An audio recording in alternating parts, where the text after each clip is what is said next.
BlitzTankStats. Hello there, it's Mirage Mike here and welcome to another edition of BlitzTankStats Challenge. Today we're looking at the new event that kicked off on Sunday at 1800. It's the TotalDamage 7000. Yes, that's it. We're celebrating 7,000 users on the website. We've got there eventually. It's been creeping up over the last few months. But we're now nearly at 7,100, so thanks to everybody who's been on and looked at the site and all those of you who've joined in to celebrate with this special event. As you can see, it's the TotalDamage 7000, yes. So basically you need to do as much damage as you can over 3 battles.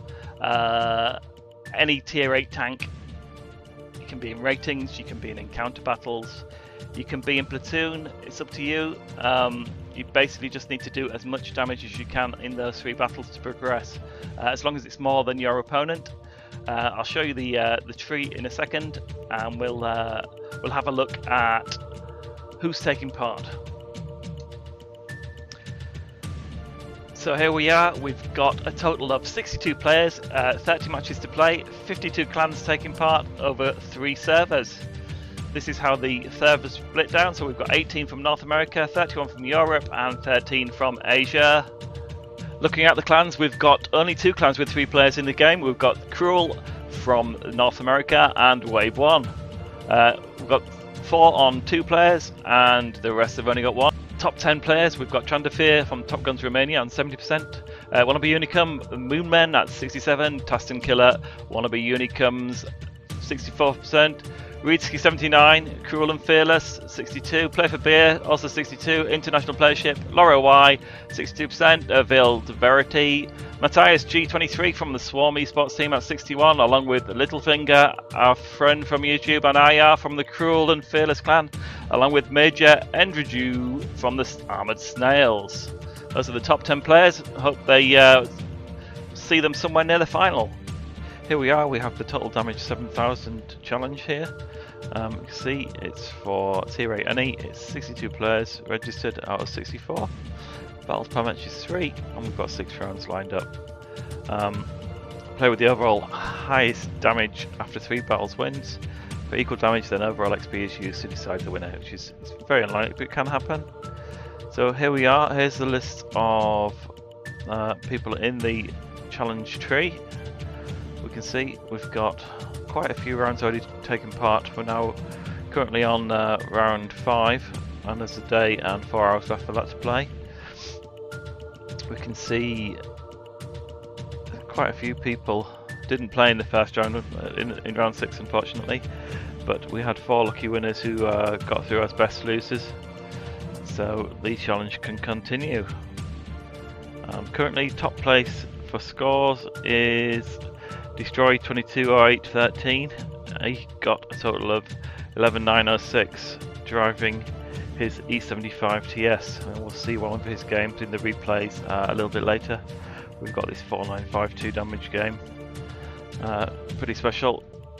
Next onto the replays, we've got some nice games, one in the E75 TS and another in the Scorpion G.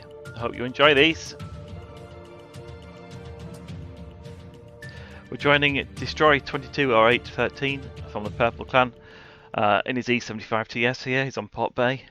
It's doing the standard sea route, it's not Supremacy. He's sensibly turned that off so you can do as much damage as possible. We've got an early spot from the Progetto there. He's using the troll armor of the E75. He's just pushing straight over. He can bounce most things in the troll armor that he has. Takes 377 for his woes there. Let's see, trying to get a smasher. Unlucky to get a bounce there. He'd aimed him nicely on the top of his turret. Oh, nice ammo rack on the on the SU 122. That's a good start to the battle. So the Reds are sitting back, which I think is always an error on this map. If you're heavies and if the other team gets the advantage on this side, I think it's very hard to win by defending over that ridge. I think about 90% of the games I've seen where the one team has taken control of the central section, they mainly win it. So I would always try and push over if I was in a heavy and take control of this section. There's no good shots from behind that hill if all the TDs stay back. Nice use of some HE there on the STA. The bleeding hit points badly the Reds, and he's starting his E75. He's only taken one shot, or two shots so far. He's making good choices between his ammo here. Always trying to use HE where he can, which makes a big difference in obviously scoring as much damage as possible.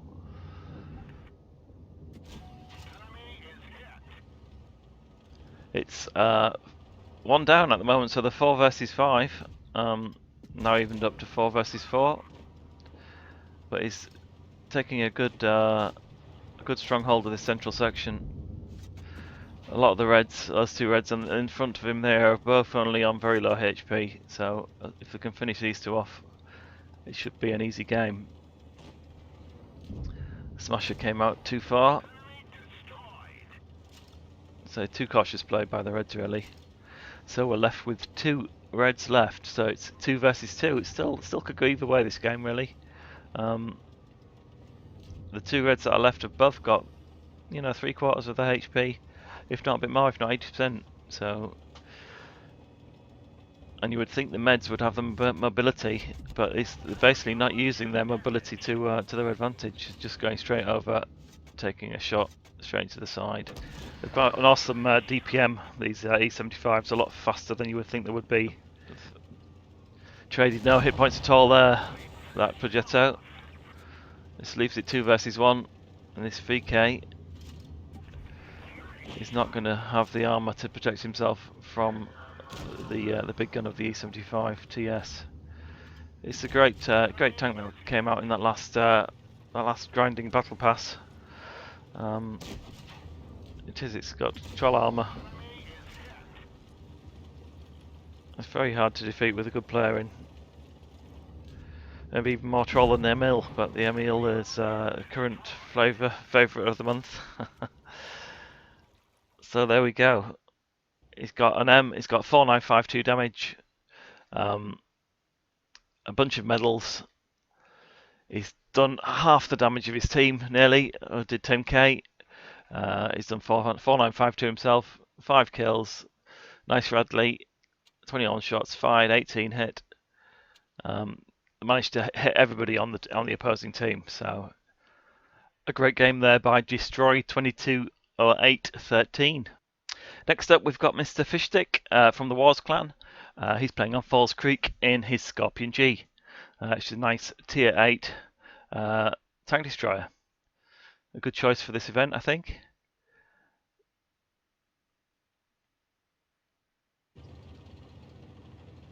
It's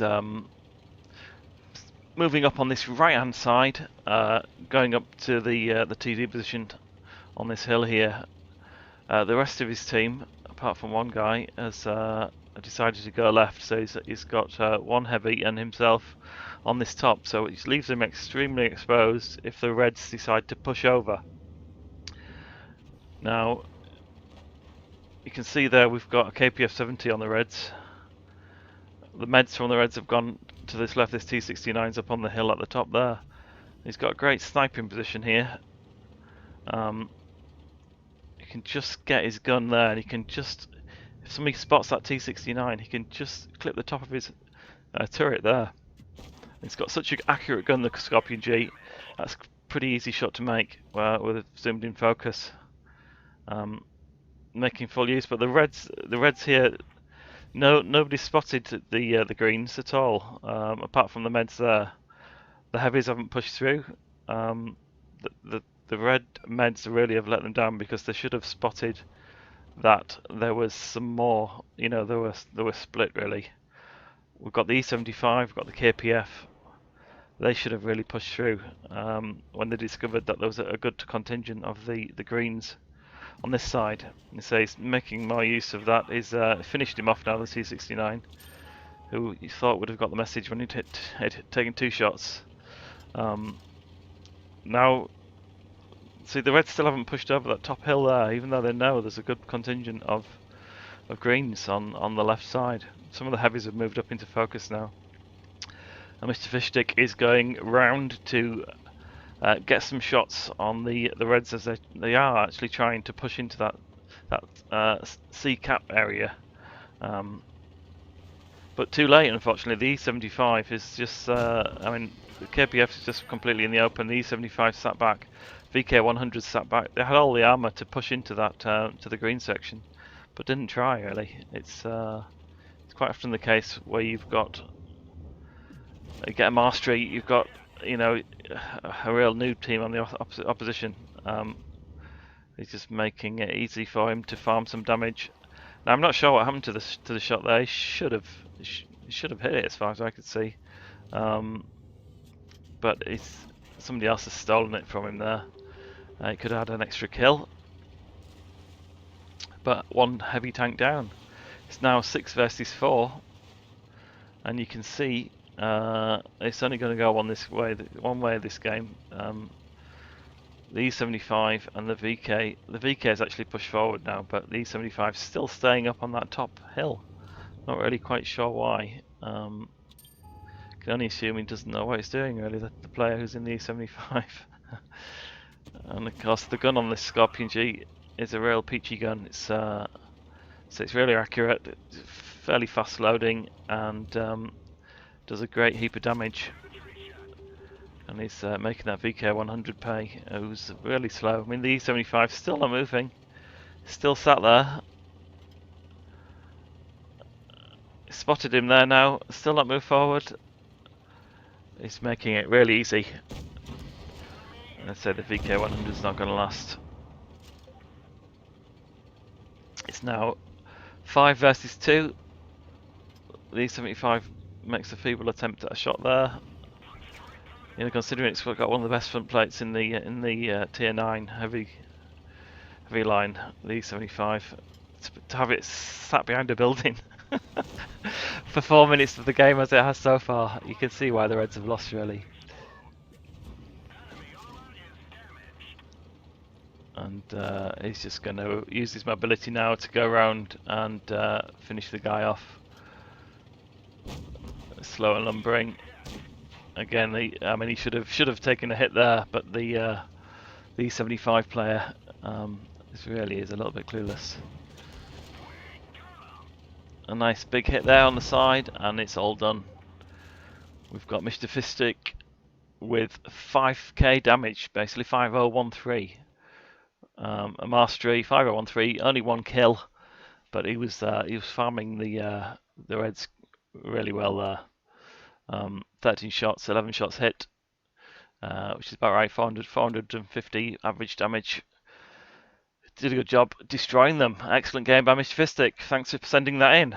Really enjoyed watching that one. That concludes the roundup for this Total Damage 7000 in the first and second rounds.